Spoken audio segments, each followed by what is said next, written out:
E se a gente pudesse colocar um vilão famoso da Disney em julgamento, mas não um julgamento qualquer, usando um sistema de justiça teológico de 700 anos? Pois é exatamente isso que a gente vai fazer. Vamos conduzir uma análise forense para determinar de uma vez por todas o destino da alma de Gaston. Essa é a pergunta de US$ 1 milhão, né? E para responder, a gente vai usar um dos mapas morais mais detalhados já criados, o Inferno de Dante Alighieri. Isso aqui não é só uma brincadeira, não. É uma investigação séria sobre a verdadeira natureza do mal. Então, para julgar o Gaston, primeiro a gente precisa entender as regras do jogo, as leis desse tribunal. E o nosso código penal vai ser o Inferno de Dante. A jornada, através da estrutura dele, vai mostrar a real profundidade da maldade do Gaston. Ao contrário do que muita gente pensa, o Inferno de Dante não é só um poço de fogo e bagunça. É um lugar de ordem. Uma ordem bem assustadora, na verdade. Pensa num cone gigante onde os pecados vão ficando cada vez piores conforme você desce. E cada punição é feita sob medida para o crime. E aqui está o nosso mapa do crime. Lá em cima, nos círculos de 2 a 5, ficam os pecados de incontinência. Basicamente, pecados de fraqueza, onde a paixão simplesmente atropela a razão. Mais para baixo, no 7º círculo, a gente encontra a violência.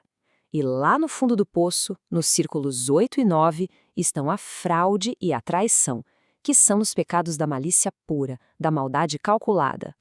Agora, a regra de ouro do nosso julgamento, a peça-chave, é o contrapasso. É tipo uma lei de justiça poética, sabe? A punição reflete a natureza do pecado. O pecador é forçado a reviver a essência do seu crime pela eternidade. Guardem bem esse conceito, porque ele vai ser fundamental para o nosso veredito. Ok. Vamos começar a investigação pelo mais óbvio. Olhando por cima, o Gaston parece um candidato perfeito para os pecados da carne, os pecados da incontinência. Mas será que é tão simples assim? Eu acho que não. Sabe como é? As aparências enganam. Aquela fome toda dele é gula de verdade? E aquela perseguição obsessiva pela Bela é luxúria? Desejo? Ou será que tem algo mais frio e calculado por trás de tudo isso? A acusação de gula começa com um número bem impressionante. 60. É isso mesmo, 60. É o número de ovos que o Gaston come por dia. Isso daria para alimentar uma família inteira da vila dele tranquilamente. Mas aí é que tá. O próprio Gaston entrega o jogo. Ele não come por prazer, por gula. Ele come, com todas as letras, para ficar grande. A gula dele é só uma ferramenta, um meio para um fim.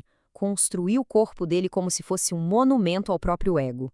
O pecado real aqui não é a gula, é a soberba que ela alimenta. E a ira? Bom, lá no pântano do Estígio, os irados se batem sem controle nenhum. A raiva do Gaston, por outro lado, quase nunca é descontrolada. Ele a usa, ele a transforma numa arma para manipular a multidão, para conseguir o que quer. Isso não é um pecado de paixão, gente, é uma tática de malícia. Então, peraí. O caso contra o Gaston por incontinência tá bem fraco. Os pecados dele não são de fraqueza, mas de intenção. Agora, nossa investigação vai para um lugar bem mais sombrio, onde a gente começa a ver os pecados que exigem intelecto, que exigem um plano. A gente está literalmente entrando nos portões do Baixo Inferno, a cidade de Dite. Aqui, a conversa muda. Não se trata mais de perder o controle, se trata de usar a mente, o maior dom que, segundo Dante, Deus à humanidade, para enganar, para manipular e para destruir. E a lista de fraudes do Gaston, olha, é longa. Ele arma para internar o Maurice, sabendo que o velho não é louco. Ele usa isso para chantagear a Bella. Ele mente descaradamente para a vila toda, transformando pessoas comuns numa turba assassina. Cada um desses atos é uma fraude friamente calculada. E essa mentira, nossa, essa mentira resume a maldade dele. Com essas palavras, o Gaston se torna um mau conselheiro. Ele usa o carisma dele para levar uma comunidade inteira para o abismo.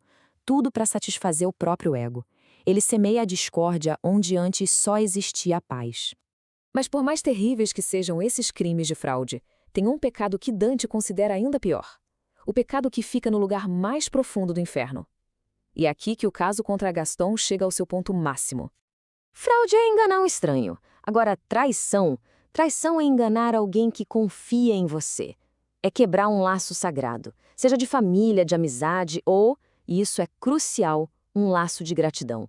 É o pecado que literalmente congela o coração do inferno.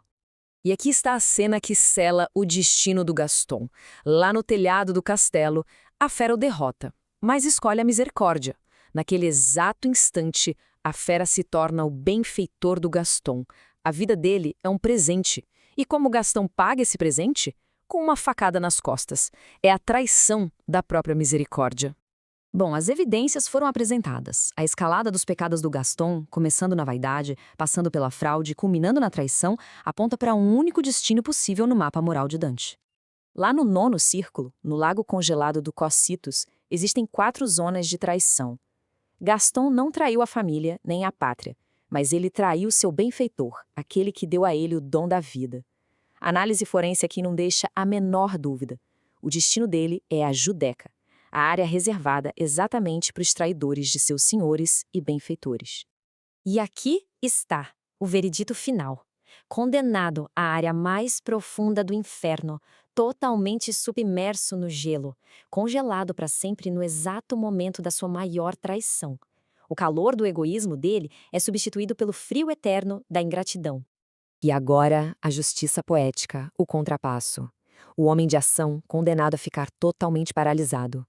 O homem que amava o som da própria voz, sentenciado ao silêncio absoluto. O narcisista que vivia para ser bajulado pela multidão, forçado ao isolamento eterno. A punição se encaixa no pecado como uma luva. E tudo isso nos deixa com uma última reflexão, né? A Bela e a Fera é uma história sobre a diferença entre o que a gente vê e o que é real. Gaston, o herói bonitão, se revela um monstro por dentro. Já a Fera, com aquela aparência monstruosa, prova que tem um coração humano. O que nos força a perguntar, afinal de contas, o que é ser um monstro de verdade?